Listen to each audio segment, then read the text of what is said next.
Always a village, never a villager. It is not uncommon to hear of the rise of loneliness. It's so prevalent that loneliness has almost become a buzzword, an expectation, a trait of our times. As a whole, Canada and many other Western nations are facing the extreme rise of loneliness among their populations, reaching epidemic proportions in recent years. When we're talking about loneliness, we're talking about connection, the degree to which we're associated. Key principles associated with Western culture involve strong attitudes around individualism and freedom, emphasizing the importance of pursuing individual liberty, maintaining self-responsibility, while also, nurturing the ability to remain self-responsible. Our sense of our associations, most notably through our perceived responsibility, becomes encased in the boundaries of individualist thought. Our primary goals are self-driven, though I will in no way begin to suggest that individual liberty or the right to self-determination is a bad thing or is wrong, but I will suggest that we've forgotten the role of community in allowing access to these things. While the primary goals of individualism remain the maximization of personal autonomy, the very shift in priority has reduced collectivist goals. This distinction of what is prioritized in an expansive cultural and systemic fashion has contributed to a decline in community cohesion and a lack of civic engagement. We simply prioritize one another less. While the Western shift to individualism has fostered incredible potential for self-expression and autonomy, its extreme manifestation is what we are seeing today: rising isolation and a decrease in empathy. Though individualism is one of the many intersecting causes for today's rise in loneliness, it's also technology and capitalism, among many other reasons. Capitalism, which is fundamentally designed around principles of individualism, fosters a culture of competition. And hey, at least if you're lonely, you'll have time to work. Technology has a unique role in the rise of loneliness, as it functions primarily as a means of connection. Due to the reality that social experiences through technology occur in a manufactured way, communicative technologies displace in-person intimacy for on-screen connection. This may make social interactions in the digital landscape dissatisfactory as they are perceived to be artificial. Additionally, we are less emotionally intimate in online spaces where we would be otherwise asked to be vulnerable if in person. This is not to mention the comparison between innumerable community members, which in person would be a much smaller pool to draw from. Let's go back to individualism for a second. You may have seen the phrase circulate online: everyone wants a village, but no one wants to be a villager. This refers to the ironic response to loneliness which pervades Western communities. The paradox of desiring a community that supports you without the effort of supporting others is reflective of the humanistic need for community and the ideological assumption that we ourselves are positioned in the priority seat. Though folks often emphasize the modern rise of this paradoxical ideology, it is not without the groundwork laid by the individualist movement of the West, which encouraged self-actualization over altruism.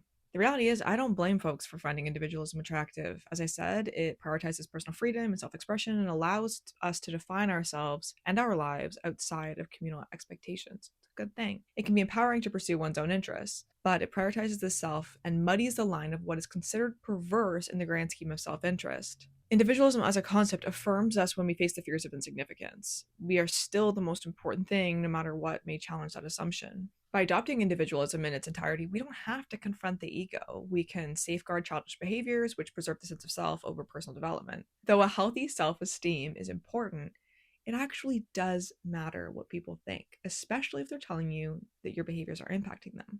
Individualism makes self-development difficult because it promotes personal development to occur outside of communal goals. Same reason that it's a good thing, right? Our development becomes isolated in that it focuses primarily on personal achievement while neglecting the role of social engagement and community support. As we continue on our isolated efforts, we'll still find our hands full, spread thin in our attempts to manage our own lives. We need help. Yet, we offer no bandwidth to return the favor when the opportunity presents itself. Several years ago, I had a roommate who prided herself on her communal care and her emphasis on radical shifts in community. In the same vein, she was incredibly keen to express the importance of defending oneself, setting boundaries, and pursuing personal achievements. I thought she cracked the code somehow. Strangely enough, she was really good at the second part and not great at the first. Sometimes it's more fun to say than it is to do. Individualism benefits those seeking opportunities for autonomy and self-expression, especially if you are willing to drop the ball on the collective. Even better if you get the social benefits of people thinking you would catch it if it was thrown to you. What folks like my old roommate failed to recognize is that opportunities for self-determination that house the most fulfillment are the ones that are a collective result of community support networks, which enable individual growth. Sometimes it means you need to wash your own dishes. In part, a result of the rise of individualism is the cultural striving for self actualization, the increasing conversations surrounding wellness, especially those which are publicly accessible. Increasing awareness around mental illness is a really good thing. However, we know weaponized self care talk has further stigma surrounding mental health and contributes to the spread of misinformation. Buzzwords like boundaries have taken over the internet and become conflated with a response to anything that we find uncomfortable. Our relationships increasingly become transactional, and the presence of disappointment or other discomforts, such as those connected to vulnerability, suddenly have a really good reason to opt out of them. It is under this same movement that we've become acutely aware of a sense of personal justice, which greatly informs our relationships and the way we respond to perceivable wrongdoings. This is particularly harmful when our friends ask us to support them in a way that is within the scope of our ability, but not something that we're willing to do.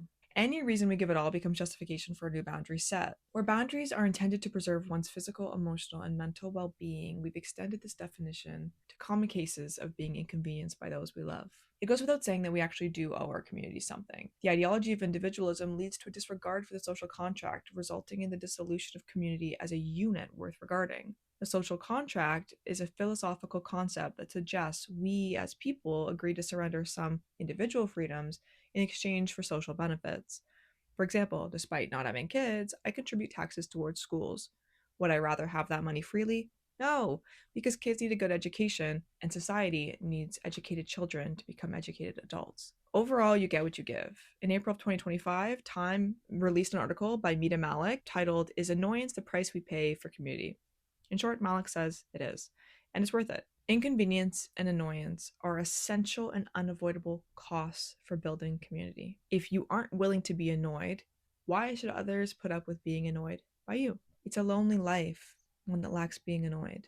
Coming to terms with the discomfort and variability of loving people up close, even strangers, is a key factor to personal growth and resilience. On a biological level, social connection has proven links to improved health, perceived well being, and reduced risks of early death. So, no, it will not kill you to take your friend to the airport. Learning to sacrifice for others promotes fulfillment and often grants a sense of purpose. You're also likely to build strong and lasting relationships, all the while activating reward circuits in your brain, reducing your overall stress, and giving you all the warm and fuzzies known as dopamine, oxytocin, and serotonin. We always want to say that there's a village behind us to support us, but never that we are the villagers who should too stand behind the others when the time comes. This is a shift in perspective, attitude, and of course, behavior. We must become better amalgamated with our communities and rejoin the chorus, showing up where it counts, not when it's convenient. Be annoyed, show up, be a villager, but join the village. It's more fun that way anyway.